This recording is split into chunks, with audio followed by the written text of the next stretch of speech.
السلام عليكم المشاهدين ديالي اللي تشاهدوني في القناه ديال اليوتيوب. اللي غادي نهضر لكم الطبيعه والبيئه.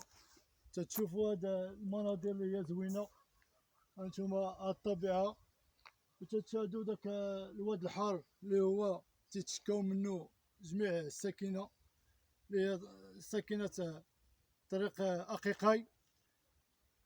هاد الناس هادو اللي ما خصناش نبقى نوتو هاد البيئه هادي ونقادو هاد الواد الحار هذا اللي ما غاديش يبقى يعطينا شي ريحه اللي هي خايبه.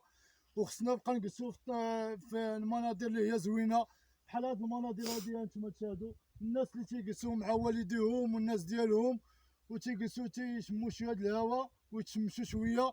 هادشي هو اللي بغينا، ما بغيناش حنا داك التلوث ونهضروا على شي حاجه اللي هي خايبه. حنا بغينا نديرو يد في اليد ونتعاونوا باش يحيدوا لنا هاد الواد الحار هذا اللي هو اللي تيعطي واحد الريحه اللي هي خايبه.